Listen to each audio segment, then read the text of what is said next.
Human Resource Management atau HRM proses dan penerapannya di PT DBFF Boton Indonesia. Oleh saya, Maria Dewita Iga Yuanda.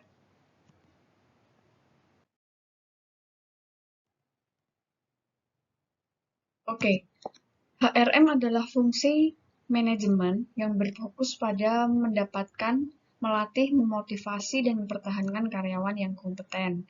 Di dalam proses HRM itu ada 8 aktivitas utama, yaitu yang pertama Human Resource Planning, yang kedua recruitment, selanjutnya selection, selanjutnya orientation, training, performance, compensation, and career development.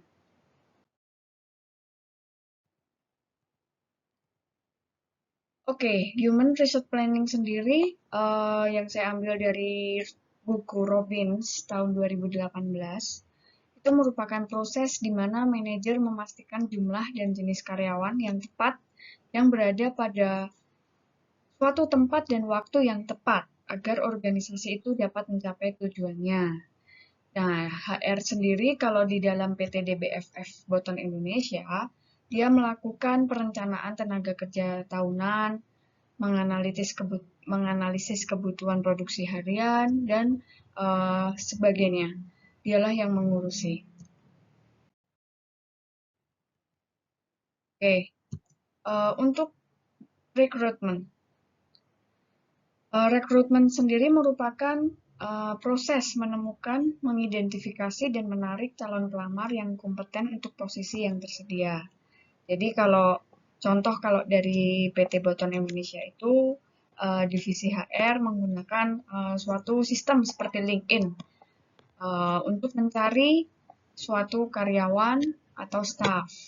Jadi prosesnya sudah modern dengan pemakaian LinkedIn karena di situ sudah terpapar secara jelas dari semua kebutuhan, komunikasi juga mudah didapat dari LinkedIn itu. Selanjutnya selection. Oke. Selection di sini itu merupakan proses menyaring pelamar kerja untuk memastikan kandidat yang paling tepat untuk direkrut. Biasanya di sini ada yang namanya tes tertulis, interview, dan penilaian kinerja secara simulasi. Atau kita bisa melihat juga dari pengalaman kerja. Gitu. Nah, kalau di PT DBFF Boton Indonesia, tentunya uji untuk kemampuan itu sangatlah detail. Tentunya harus menguasai pengetahuan yang sedang kami butuhkan, sedang perusahaan butuhkan. Jadi benar-benar seleksi itu sangatlah penting dalam tahap ini. Dari segi pengalaman kerja, pendidikan, ataupun nilai, atau teamwork, itu sangatlah diseleksi untuk setiap perusahaan tentunya. Untuk selanjutnya orientasi. Orientasi juga, itu proses memperkenalkan karyawan baru pada pekerjaan, unit kerja, dan budaya perusahaan. Ini bertujuan untuk mengurangi kecemasan awal dan mempercepat adaptasi. Nah, contohnya, setiap karyawan itu harus mengikuti program seperti pengenalan tentang profil perusahaan, pengetahuan tentang keselamatan kerja, dan SOP dari suatu perusahaan.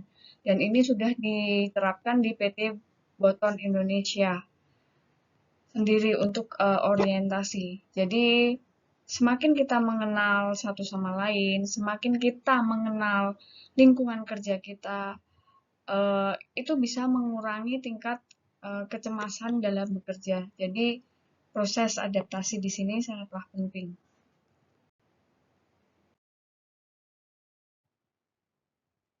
Oke, selanjutnya adalah training. Training adalah proses pembelajaran yang menghasilkan perubahan perilaku dan peningkatan kemampuan kerja karyawan. Misalnya kalau di tempat saya bekerja di PT DBFF Boton Indonesia, karyawan bagian produksi mengikuti pelatihan HACCP dan kalibrasi. untuk menjaga kualitas dan keamanan suatu produk. Nah, di sini diperlukan training agar produk kita memiliki tingkat keamanan yang bagus. Jadi, setiap karyawan harus mempunyai skill ini untuk mengetahui apa sih yang harus diperhatikan dari tempat kita bekerja. Seperti ini diadakan pelatihan-pelatihan atau training sesuai dari divisi masing-masing.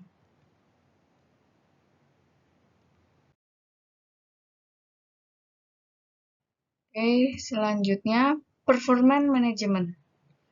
Performance management adalah suatu sistem untuk menilai dan memastikan kinerja karyawan sesuai dengan standar organisasi. Nah, di sini biasanya supervisor itu melakukan evaluasi kerja. Evaluasi kerja yang diterapkan di PT Boton Indonesia itu berdasarkan KPI.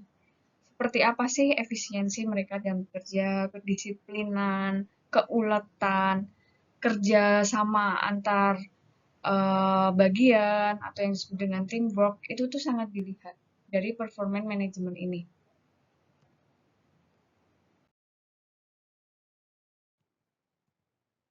Oke, selanjutnya compensation and benefit.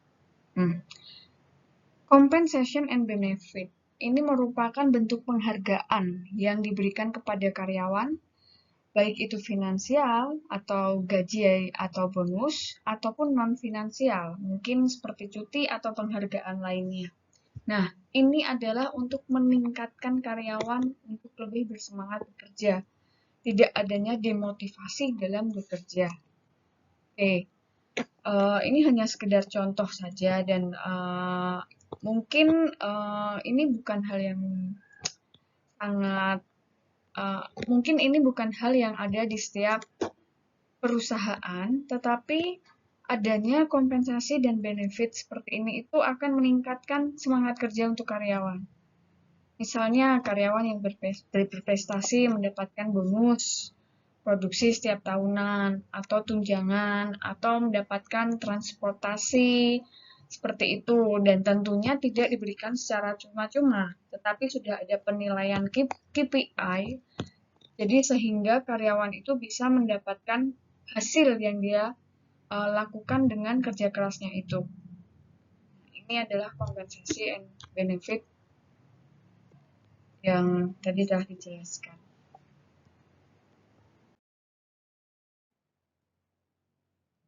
Selanjutnya, career development. Career development merupakan upaya perusahaan untuk membantu karyawan dalam mengembangkan potensi, kemampuan, dan jenjang karirnya. Kalau contoh di PT DBFF Boton Indonesia, contohnya karyawan yang mampu menunjukkan performa yang lebih unggul. Ini contoh yang saya ambil yaitu di bidang QC. Diberikan program pengembangan ke level selanjutnya, ke level supervisor QC. Begitu juga untuk bagian-bagian yang lainnya. Jadi di sini jenjang karir itu sangat direalisasikan. Jadi setiap karyawan yang punya performa, otomatis dia akan diangkat ke jenjang selanjutnya. Tentunya melalui beberapa proses yang telah disesuaikan oleh perusahaan, seperti penilaian KPI setiap tahunnya. Dari situ kita bisa melihat hasil dari penilaian, apakah pantas untuk karir ini ditingkatkan. Gitu.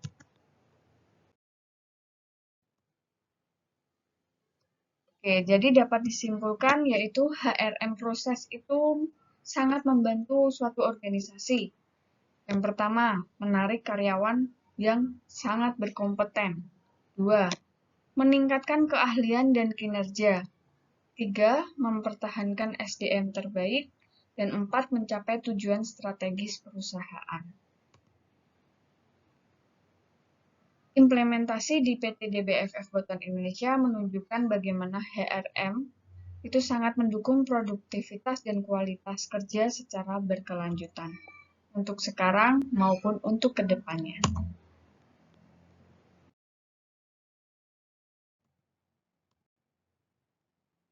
Terima kasih.